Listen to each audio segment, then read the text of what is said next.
14 फरवरी 2025। मीठे बच्चे, तुम्हें श्रीमत मिली है कि आत्म अभिमानी बन बाप को याद करो। किसी भी बात में तुम्हें आर्ग्यू नहीं करना है। प्रश्न: बुद्धि योग स्वच्छ बन बाप से लग सके उसकी युक्ति कौन सी रची हुई है?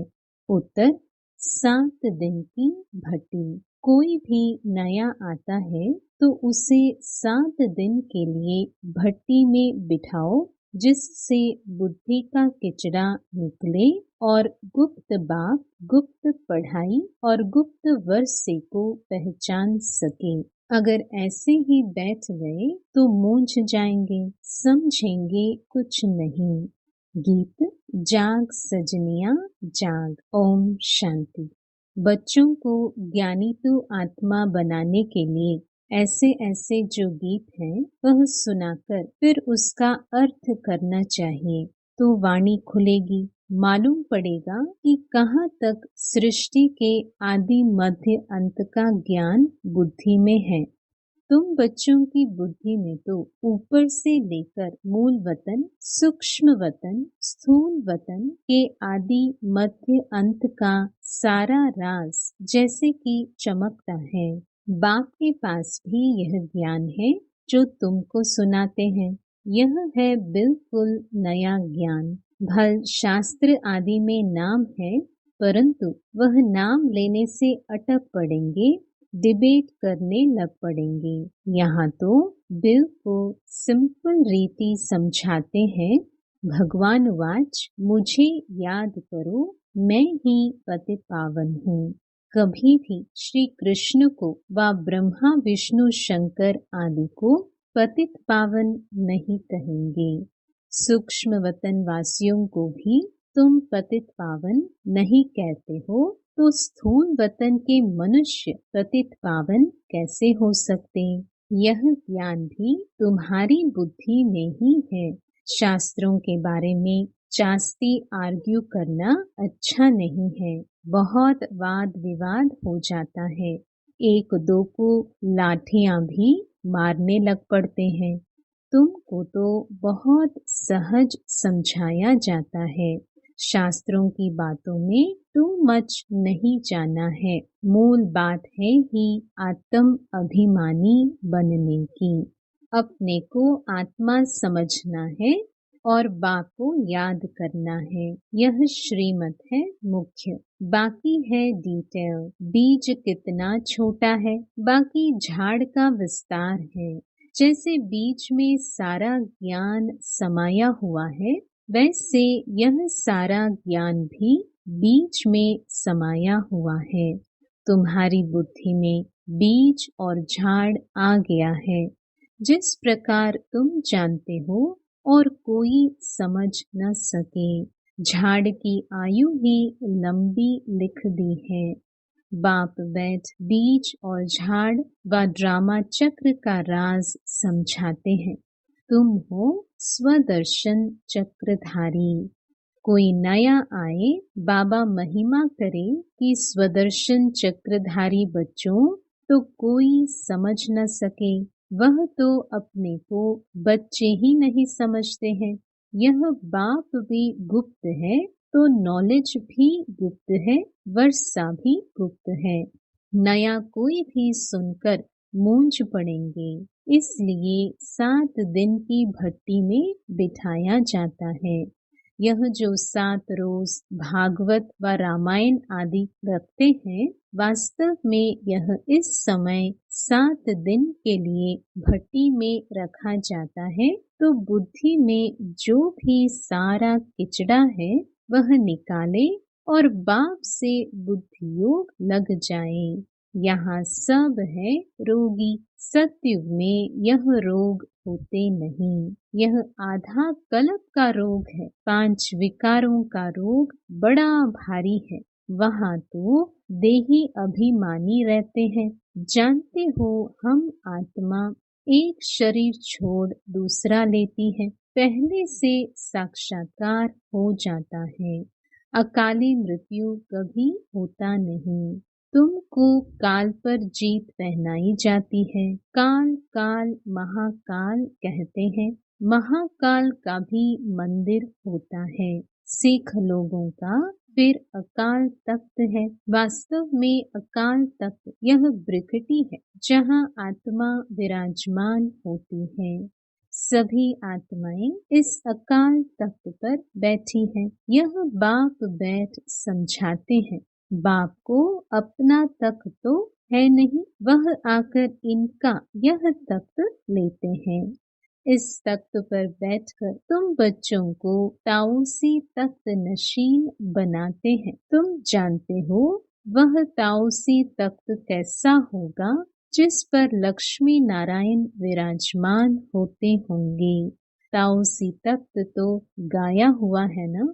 विचार करना है उनको भोलानाथ भगवान क्यों कहा जाता है।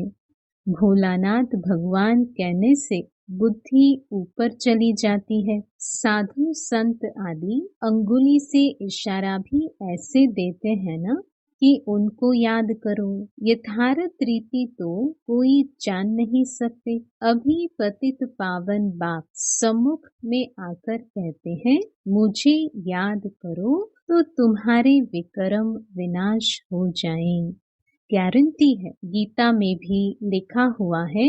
परंतु तुम गीता का एक मिसाल निकालेंगे तो वह 10 निकालेंगे, इसलिए दरकार नहीं है।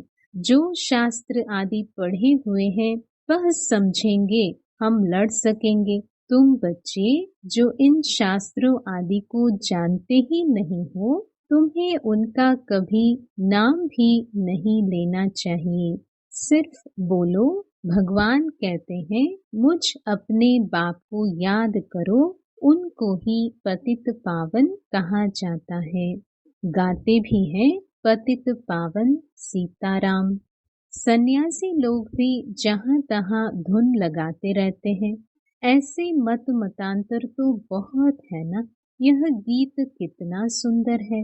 ड्रामा प्लान अनुसार कलप कलप ऐसे गीत बनते हैं जैसे कि तुम बच्चों के लिए ही बनाए हुए हैं। ऐसे ऐसे अच्छे अच्छे गीत हैं जैसे नैनहीन को राह दिखाओ प्रभु।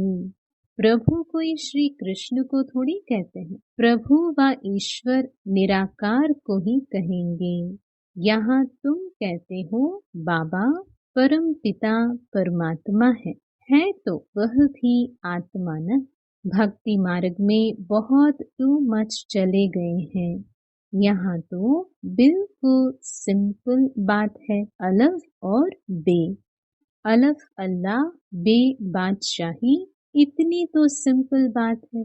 बाप को याद करो तो तुम स्वर्ग के मालिक बनेंगे।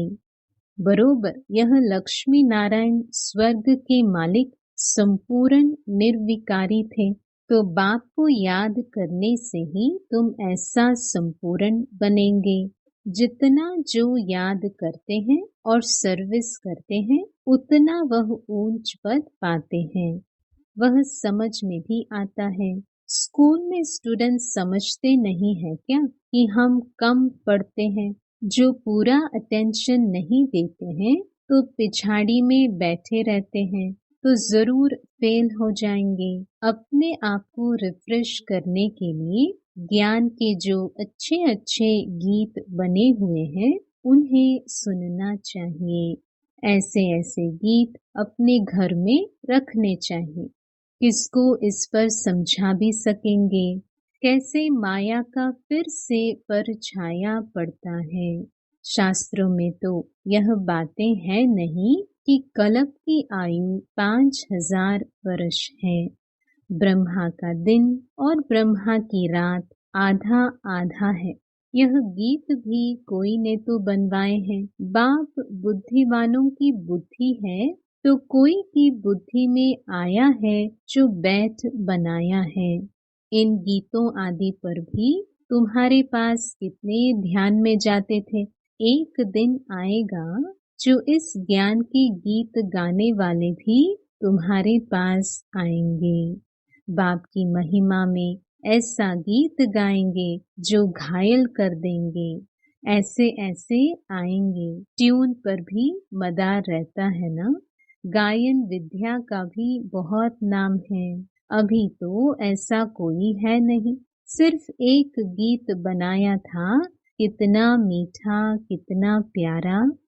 बाप बहुत ही मीठा बहुत ही प्यारा है, तब तो सब उनको याद करते हैं। ऐसे नहीं कि देवताएं उनको याद करते हैं। चित्रों में राम के आगे भी शिव दिखाया है, राम पूजा कर रहा है। यह है रॉन्ग। देवताएं थोड़ी किसको याद करते हैं, याद मनुष्य करते हैं। तुम भी अभी मनुष्य हो, फिर देवता बनेंगे। देवता और मनुष्य में रात दिन का फर्क है। वही देवताएं फिर मनुष्य बनते हैं। कैसे चक्र फिरता रहता है, किसको भी पता नहीं है। तुमको अभी पता पड़ा है कि हम सच सच देवता बनते हैं। अभी हम ब्राह्मण हैं, नई दुनिया में देवता कहलाएंगे। अभी तुम वंडर खाते हो। यह ब्रह्मा खुद ही, जो इस जन्म में पहले पुजारी था, श्री नारायण की महिमा गाते थे। नारायण से बड़ा प्रेम था। अब वंडर लगता है हम सो बन रहे हैं, तो कितना खुशी का पारा चढ़ना चाहिए। तुम हो अननोन वॉरियर्स, नॉन वायलेंस।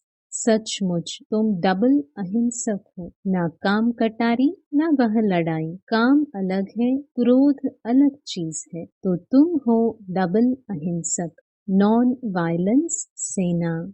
सेना अक्षर से उन्होंने फिर सेनाएं खड़ी कर दी है। महाभारत लड़ाई में मेल्स के नाम दिखाए हैं, फीमेल्स नहीं है। वास्तव में तुम हो शिव शक्तियां। मेजॉरिटी तुम्हारी होने कारण शिव शक्ति सेना कहा जाता है। यह बातें बाप ही बैठ समझाते हैं। अभी तुम बच्चे नव युग को याद करते हो। दुनिया में कोई को भी नव युग का मालूम नहीं है। वह तो समझते हैं नव युग 40,000 वर्ष बाद आएगा। सतयुग नवयुग है, यह तो बड़ा क्लियर है। तो बाबा राय देते हैं, ऐसे ऐसे अच्छे गीत भी सुनकर रिफ्रेश होंगे और किसको समझाएंगे भी। यह सब युक्तियां हैं, इनका अर्थ भी सिर्फ तुम ही समझ सकते हो। बहुत अच्छे अच्छे गीत हैं अपने को रिफ्रेश करने के लिए। यह गीत बहुत मदद करते हैं। अर्थ करना चाहिए तो मुख भी खुल जाएगा, खुशी भी होगी। बाकी जो जास्ती धारणा नहीं कर सकते हैं, उनके लिए बाप कहते हैं, घर बैठे बाप को याद करते रहो। गृहस्थ व्यवहार में रहते सिर्फ यह मंत्र याद रखो, बाप को याद करो और पवित्र बनो। आगे पुरुष लोग पत्नी को कहते थे, भगवान को तो घर में भी याद कर सकते हैं, फिर मंदिरों आदि में भटकने की क्या दरकार है। हम तुमको घर में मूर्ति दे देते हैं, यहाँ बैठ याद करो, धक्का खाने क्यों जाती हो। ऐसे बहुत पुरुष लोग स्त्रियों को जाने नहीं देते थे। चीज तो एक ही है, पूजा करना है और याद करना है। जबकि एक बार देख लिया फिर तो ऐसे भी याद कर सकते हैं। श्री कृष्ण का चित्र तो कॉमन है, मोर मुकुटधारी। तुम बच्चों ने साक्षात्कार किया है, कैसे वहाँ जन्म होता है, वह भी साक्षात्कार किया है। परंतु क्या तुम उसका फोटो निकाल सकते हो? एक्यूरेट कोई निकाल न सके। दिव्य दृष्टि से सिर्फ देख ही सकते हैं, बना नहीं सकते। हाँ, देख कर वर्णन कर सकते हो, बाकी वह पेंट आदि नहीं कर सकते। भल होशियार पेंटर हो, साक्षात्कार भी करे तो भी एक्यूरेट फीचर्स निकाल न सके। तो बाबा ने समझाया, कोई से आर्ग्यू जास्ती नहीं करना है। बोलो तुमको पावन बनने से काम, और शांति मांगते हो तो बाप को याद करो और पवित्र बनो। पवित्र आत्मा यहाँ रह न सके, वह चली जाएगी वापस। आत्माओं को पावन बनाने की शक्ति एक बाप में है और कोई पावन बना नहीं सकता। तुम बच्चे जानते हो यह सारी स्टेज है, इस पर नाटक होता है। इस समय सारी स्टेज पर रावण का राज्य है। सारे समुद्र पर सृष्टि खड़ी है। यह बेहद का टापू है, वह है हद के, यह है बेहद की बात, जिस पर आधा कल्प देवी राज्य, आधा कल्प आसुरी राज्य होता है। यूं खंड तो अलग अलग है, परंतु यह है सारी बेहद की बात। तुम जानते हो हम गंगा जमुना नदी के मीठे पानी के कंठे पर ही होंगे। समुद्र आदि पर जाने की दरकार नहीं रहती। यह जो द्वारका कहते हैं वह कोई समुद्र के बीच होती नहीं है। द्वारका कोई दूसरी चीज नहीं है। तुम बच्चों ने सब साक्षात्कार किए हैं। शुरू में यह संदेशी और गुलजार बहुत साक्षात्कार करती थी। इन्होंने बड़े पाठ बजाए हैं, क्योंकि भट्टी में बच्चों को बहलाना था तो साक्षात्कार से बहुत बहुत बहले हैं। बाप कहते हैं फिर पिछाड़ी में बहुत बहलेंगे। वह पाठ फिर और है, गीत भी है ना। हमने जो देखा सो तुमने नहीं देखा। तुम जल्दी जल्दी साक्षात्कार करते रहेंगे। जैसे इम्तिहान के दिन नजदीक होते हैं तो मालूम पड़ जाता है कि हम कितने मार्क्स से पास होंगे। तुम्हारी भी यह पढ़ाई है। अभी तुम जैसे नॉलेजफुल हो बैठे हो, सभी फुल तो नहीं होते हैं। स्कूल में हमेशा नंबरवार होते हैं। यह भी नॉलेज है। मूल वतन, सूक्ष्म वतन, तीनों लोकों का तुमको ज्ञान है। इस सृष्टि के चक्र को तुम जानते हो, यह फिरता रहता है। बाप कहते हैं तुमको जो नॉलेज दी है यह और कोई समझा न सके। तुम्हारे पर है बेहद की दशा। कोई पर बृहस्पति की दशा, कोई पर राहु की दशा होती है तो जाकर चंडाल आदि बनेंगे। यह है बेहद की दशा, वह होती है हद की दशा। बेहद का बाप बेहद की बातें सुनाते हैं, बेहद का वर्षा देते हैं। तुम बच्चों को कितनी न खुशी होनी चाहिए। तुमने अनेक बार बादशाही ली है और गवाई है। यह तो बिल्कुल पक्की बात है, नथिंग न्यू। तब तुम सदैव हर्षित रह सकेंगे। नहीं तो माया घुटका खिलाती है। तो तुम सभी आशिक हो एक माशूक के। सब आशिक उस एक माशूक को ही याद करते हैं। वह आकर सभी को सुख देते हैं। आधा कल्प उनको याद किया है, अब वह मिला है तो कितनी खुशी होनी चाहिए। अच्छा, मीठे मीठे सिक्के लधे बच्चों प्रति माता पिता बाप दादा का याद प्यार और गुड मॉर्निंग। रूहानी बाप की रूहानी बच्चों को नमस्ते। धारणा के लिए मुख्य सार। पहला, सदैव हर्षित रहने के लिए नथिंग न्यू का पाठ पक्का करना है। बेहद का बाप हमें बेहद की बादशाही दे रहे हैं, इस खुशी में रहना है।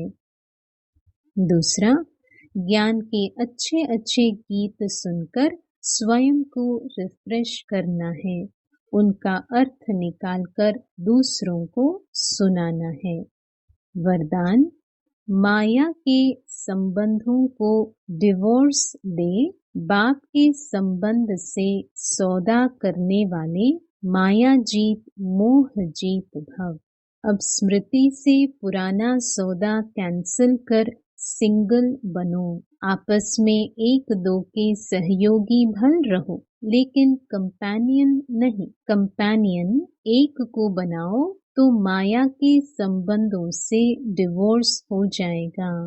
माया जीत, मोह जीत विजयी रहेंगे। अगर जरा भी किसी में मोह होगा तो तीव्र पुरुषार्थी के बजाय पुरुषार्थी बन जाएंगे। इसलिए क्या भी हो, कुछ भी हो, खुशी में नाचते रहो। मिरवा मौत मलु का शिकार, इसको कहते हैं नष्टो मोहा। ऐसा नष्टो मोहा रहने वाले ही विजय माला के दाने बनते हैं। स्लोगन: सत्यता की विशेषता से डायमंड की चमक को बढ़ाओ। अव्यक्त इशारे: एकांत प्रिय बनो, एकता और एकाग्रता को अपनाओ। बाप दादा चाहते हैं कि हर एक बच्चा एक रस श्रेष्ठ स्थिति के आसनधारी, एकांतवासी, अशरीरी, एकता स्थापक, एक नामी इकोनॉमी का अवतार बने।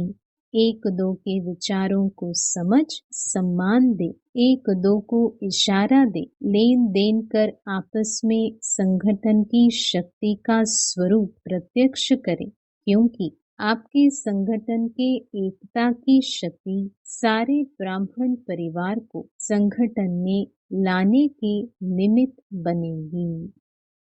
ओम शांति।